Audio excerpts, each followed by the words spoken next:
Guys welcome back to my channel committed achievers. Guys I hope आप लोग सब स्वस्थ होंगे, मस्त होंगे। आज मैं आप लोगों के लिए लेकर आ रही हूँ 17 अप्रैल 2020 के इंपॉर्टेंट करंट अफेयर। तो चलिए देखते हैं 17 अप्रैल 2020 के सारे इंपॉर्टेंट करंट अफेयर। पहला मेरा क्वेश्चन है, रणजीत चौधरी जिनकी अभी डेथ हुई है वो कौन थे, वो किस फील्ड से रिलेटेड थे? तो वो क्या वो एक्टर थे, क्रिकेटर थे, डांसर थे या सिंगर थे? तो गाइज वो थे एक्टर। उनकी जो पहली फिल्म थी जिसमें उन्होंने डेब्यू किया था वो था खट्टा मीठा, और उन्होंने बैंडिट क्वीन में भी काम किया है। नेक्स्ट पे चलते हैं। नेक्स्ट है हमारा, यूएस ने अप्रूव किया है कि वो सेल करेंगे एंटी शिप मिसाइल्स को और टॉर्पेडोज को, ताकि कंट्री जो है वो इन्हांस कर पाए अपनी कैपेबिलिटीज़ को अगेंस्ट द रीजनल थ्रेट्स, और आल्सो ताकि जो कंट्री है वो अपने होमलैंड को डिफेंड कर पाए। तो किसको अप्रूव किया है एंटी शिप मिसाइल को सेल करने के लिए? कौन सी कंट्री को अप्रूव किया है? ऑप्शन देख लेते हैं, इंडिया, श्रीलंका, रशिया और जापान। तो गाइस जो इसका सही आंसर है इंडिया। तो यूएस ने अप्रूव कर दिया है कि वो इंडिया को सेल करेंगे एंटी शिप मिसाइल, ताकि इंडिया उससे क्या कर पाए, रीजनल थ्रेट्स को कम कर पाए और अपनी होमलैंड को डिफेंस कर पाए। नेक्स्ट है हमारा 44 सेशन हुआ है वर्ल्ड हेरिटेज कमेटी का यूनेस्को के द्वारा, वो पोस्टपोन हो गया है, जो कि कहाँ होने वाला था, बाय विच कंट्री, कहाँ होने वाला था, कब होने वाला था? 29 जून से लेकर 9 जुलाई 2020। पोस्टपोन किसकी वजह से हुआ है? कोरोना वायरस की वजह से हुआ है। तो कौन सी कंट्री में वो होस्ट होने वाला था? ऑप्शन देख लेते हैं, जापान, अमेरिका, इंडिया या चाइना। तो गाइस जो इसका वर्ल्ड हेरिटेज कमेटी थी यूनेस्को के द्वारा 44 सेशन, वो होने वाला था चाइना के अंदर। ठीक है गाइस, आगे और पॉइंट्स देख लेते हैं। चाइना के अगर प्रेसिडेंट की बात की जाए तो वो कौन है? जिनपिंग है। कैपिटल है बीजिंग, करेंसी है चाइनीज़ युआन, और डायरेक्टर जनरल कौन है यूनेस्को के? तो वह है अजूले। और बेसिकली ये कमेटी करती क्या है? ये कमेटी क्या करती है, सिलेक्ट करती है साइट्स को, जिसको हम दर्जा देंगे किसके अंदर? वर्ल्ड हेरिटेज साइट के अंदर। और यूनेस्को की अगर आपसे फुल फॉर्म पूछी जाए तो वो क्या है? United Nation Education, Scientific and Cultural Organisation. UNESCO के अंदर कितने मेंबर्स हैं? 21 कमेटी के मेंबर्स हैं। हर एक स्टेट जो है हर एक स्टेट पार्टी जो है वर्ल्ड हेरिटेज को रिप्रेजेंट करती है। अच्छा, ये कब होती है कमेटी बेसिकली? तो ये कन्वेंशन ये जो है 1 साल में 1 बार होती है, हर साल होती है।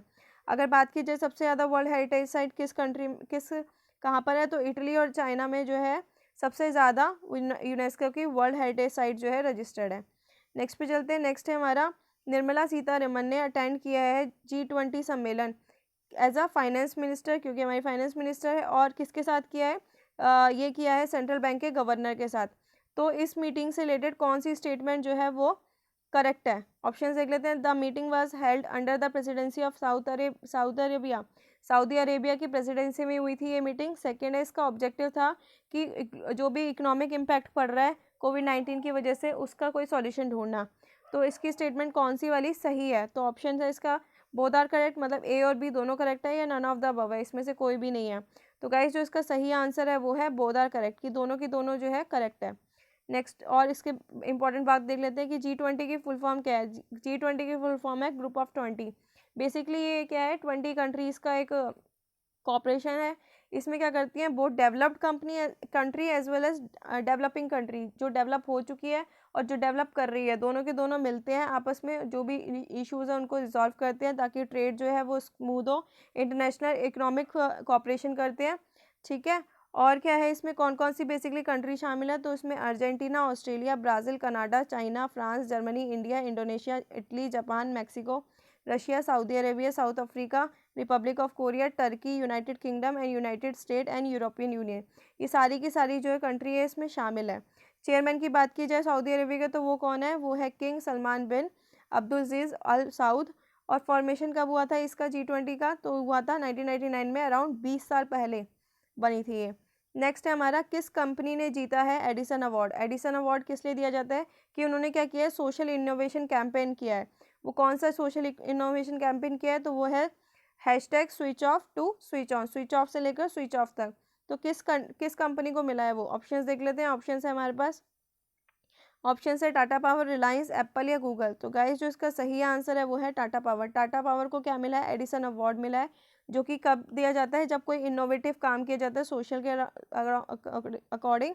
और ये कैंपेन का नाम क्या था? Switch off to switch on. तो ये किसको मिला है? ये मिला है टाटा पावर को। टाटा पावर से रिलेटेड इंपॉर्टेंट फैक्ट देख लेते हैं। CEO कौन है इनके? परवीर सिन्हा है। टाटा पावर का हेडक्वार्टर कहाँ पे है? वो मुंबई में, महाराष्ट्र में है। एडिसन अवार्ड कब दिया जाता है? ये बेसिकली ऑनर होता है वर्ल्ड के बेस्ट इनोवेशन या इनोवेटर्स के लिए। नेक्स्ट पे चलते हैं। नेक्स्ट हमारा किसको अपॉइंट किया गया है कि एमडी और सीईओ ऑफ केयर रेटिंग। तो ऑप्शन देख लेते हैं, वो है अजय महाजन, नेक्स्ट है राजेश मोक्षी, थर्ड है नन ऑफ दीज, और नेक्स्ट है अजय माखन। तो गाइस जो इसका सही आंसर है वो है अजय महाजन। अजय महाजन को एमडी और सीईओ चुना गया है केयर रेटिंग का। और राजेश मोक्षी की बात की जाए तो वो है फॉर्मर, मतलब उनको रिप्लेस किया है किन्होंने, अजय मोक्षी को, राजेश मोक्षी को रिप्लेस किया है अजय महाजन ने, और अजय माखन गलत है।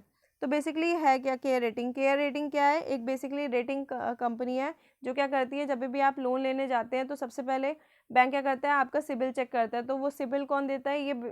ये बहुत सारी ऐसी रेटिंग एजेंसी है, लाइक केयर हो गया, क्रिसाइल हो गया।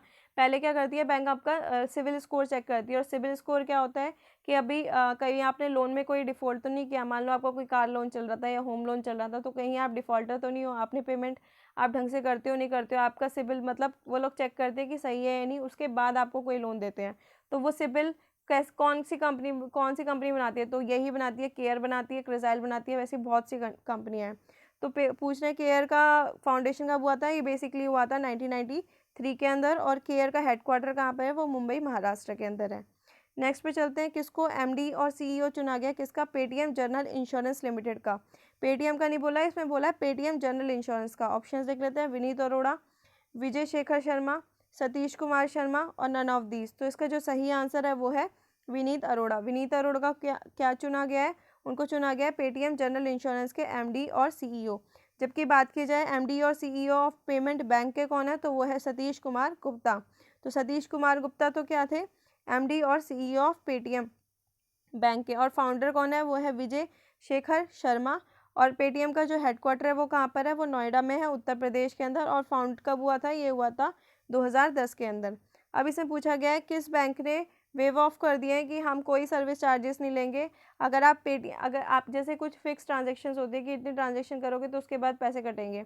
तो बेसिकली कौन सा बैंक है जिसने बोला है कि अगर आप हमारे एटीएम से जो है आप ट्रांजेक्शन्स को ज़्यादा भी कर देते हो, चाहे हमारे बैंक का कार्ड हो या किसी और बैंक का भी कार्ड हो, तो कोई चार्जेस आपके नहीं कटेंगे। कब तक? 30 जून तक। तो कौन से बैंक ने बोला ये? Bank of India, PNB, SBI या आईसीआईसी बैंक? तो गाइस जो इसका सही आंसर है एसबीआई। तो एसबीआई ने बोला है कि हम सारे के सारे जो भी सर्विस चार्जेस थे ऑल पेटीएम ट्रांजेक्शन्स के ऊपर वो हम वेव ऑफ करते हैं, हम नहीं लेंगे। चाहे और अदर बैंक के पेटीएम का अकाउंट भी आप यूज़ करोगे तब भी नहीं लेंगे। अगर आपकी जो नंबर ऑफ़ ट्रांजेक्शन है वो इंक्रीज़ हो जाती है तब भी नहीं लेंगे। अगर बात की जाए चेयरपर्सन ऑफ स्टेट बैंक की, तो वो कौन है? वो है रजनीश कुमार। हेडक्वार्टर कहाँ पे? मुंबई के अंदर। एसबीआई का फाउंडेशन कब हुआ था? 1 जुलाई 1955 को हुआ था। नेक्स्ट पे चलते हैं। नेक्स्ट है हमारा वाईएसआर निर्माण एंड कोविड-19 लॉन्च किया गया है किस स्टेट के द्वारा? वो हमें बताना है। ये बेसिकली एक वेब पोर्टल है जो क्या करेगा, जो भी वेरियस डिपार्टमेंट है जिसको भी सीमेंट की ज़रूरत है, और कनेक्ट करेगा वेरियस स्टेक होल्डर को। मतलब मान लो कि आपको सीमेंट की ज़रूरत है, तो ये क्या करेगा, जितने भी सप्लायर है सीमेंट के उनसे क्या लेंगे? टेंडर्स लेंगे। वो लोग वहाँ पे अपने आप को रजिस्टर करेंगे, एक पोर्टल बनाए। जो भी सप्लायर्स है वो खुद को रजिस्टर करेंगे पोर्टल पे, और इससे क्या होगा? सप्लाई कर पाएंगे सीमेंट की। तो सीमेंट मैन्युफैक्चरिंग एसोसिएशन या कोई भी मैन्युफैक्चरिंग कंपनी है, ये गवर्नमेंट डिपार्टमेंट, अगर इन लोगों को सीमेंट की ज़रूरत होगी तो क्या करेंगे? ये लोग प्रोवाइड करवाएंगे सीमेंट, बेसिकली सप्लायर्स, और उनको कनेक्ट कर देंगे। तो किस स्टेट गवर्नमेंट ने स्टार्ट किया है? ऑप्शन देख लेते हैं, Andhra government, Punjab government, West Bengal या राजस्थान। तो गाइस ये जो स्टार्ट किया है ये किया है आंध्रा गवर्नमेंट ने।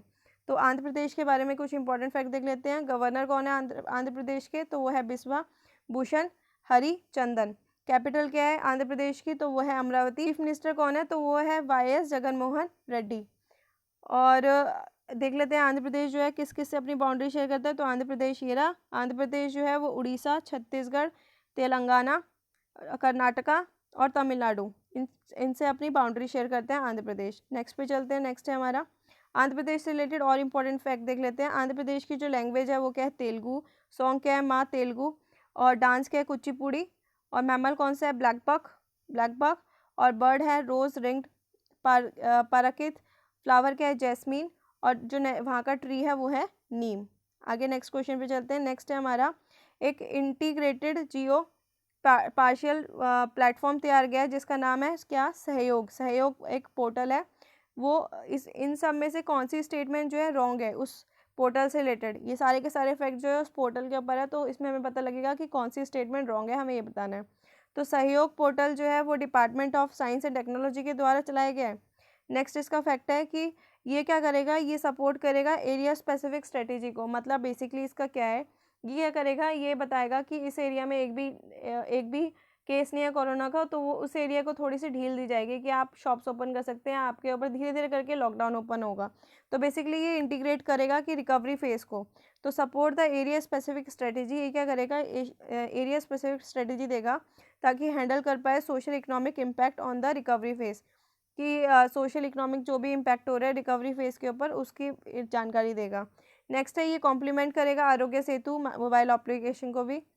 मतलब ये सपोर्ट करेगा आरोग्य सेतु को भी, जिससे क्या होगा, जिससे कॉन्टैक्ट ट्रेसिंग की जाएगी, पब्लिक में अवेयरनेस फैलाई जाएगी और सेल्फ असेसमेंट के इसका ऑब्जेक्टिव होगा। तो कौन सी स्टेटमेंट जो है वो गलत है, तो इस ये सारी की सारी स्टेटमेंट ही सही है, उसमें से कोई भी गलत नहीं है, तो नन ऑफ दिस। तो गाइस ये थे हमारे आज के कुछ important current affair. I hope आपको मेरी क्लास अच्छी लगी हो। अगर आपको वीडियो अच्छी लगी तो please like share subscribe and press to the bell icon so that you can get the notification. Thank you guys.